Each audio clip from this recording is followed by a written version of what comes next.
ప్రజా సంక్షేమానికి తాను నిరంతరం కృషి చేస్తున్నానని పెందుర్తి నియోజకవర్గం జనసేన, టీడీపీ, బీజేపీ ఉమ్మడి ఎమ్మెల్యే అభ్యర్థి పంచకర్ల రమేష్ బాబు అన్నారు. 88వ వార్డ్ గారవ్ జగ్గయ్యపాలెం ముదిరెడ్డి శివ ఆధ్వర్యంలో జరిగిన సమావేశంలో ముఖ్య అతిథిగా పంచకర్ల రమేష్ బాబు పాల్గొన్నారు. ఈ సందర్భంగా పంచకర్ల రమేష్ బాబు గ్రామంలో ఇతర పార్టీల నుంచి జనసేన పార్టీలోకి 80 కుటుంబాలకు జనసేన కండువా వేసి పార్టీలోకి ఆహ్వానించారు.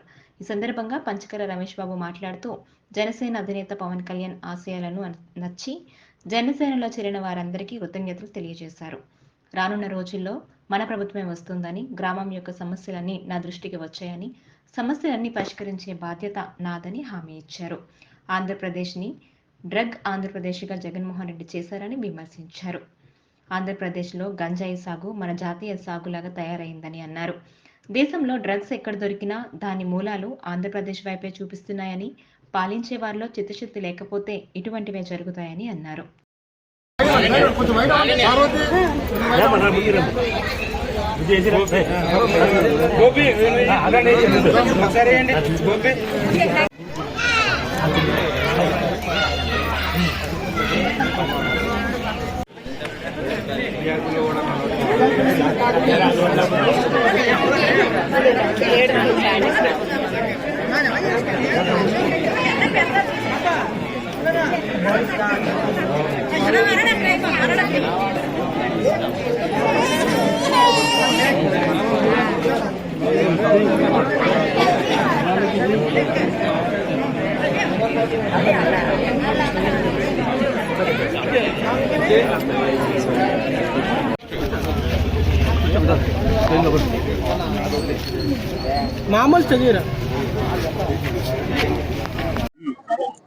ఈరోజు గౌర జగ్గయ్యపాలెం దుర్గానగర్ కాలనీ వాసులందరూ కూడా పెద్ద ఎత్తున అనేక సంఘాలు జనసేన పార్టీలో చేరటం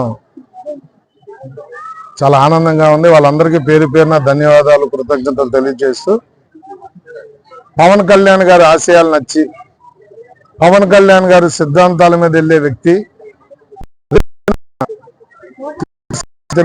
బీజేపీ ఎన్డీఏ అధికారంలోకి రావాలి, మరి మనమే కాదు ఈ రాష్ట్రం కూడా బాగుండాలి అన్న ఒక మంచి సంకల్పంతో వాళ్ళందరూ కూడా మాట్లాడటం చూస్తే చాలా ఆనందం వేసింది.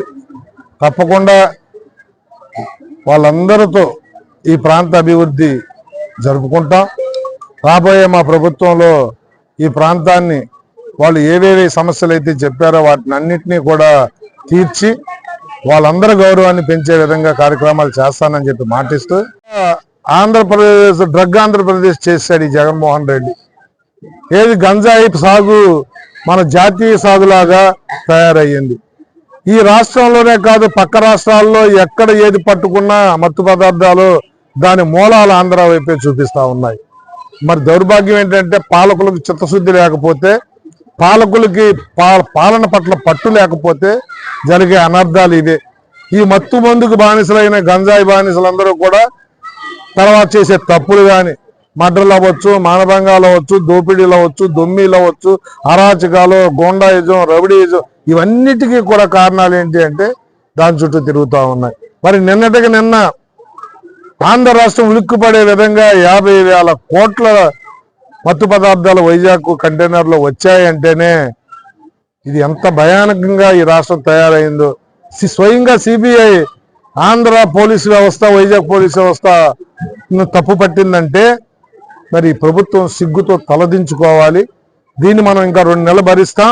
2 నెలల తర్వాత ఒక క్రమశిక్షణ గల ప్రభుత్వం మాది రాబోతా ఉంది. ఇలాంటి అరాచకాలన్నింటినీ ఈ మత్తు బానిసలందరినీ కూడా ఏరేసే కార్యక్రమం ఈ గంజాయి అవ్వచ్చు, కొకాని అవ్వచ్చు, ఇతరత్ర ఏదైతే దిగుమతులు అవుతున్నాయో వాటన్నిటి మీద కూడా మేము ఉక్కుపాదం మోపబోతున్నాం అనేది తెలియజేస్తాం.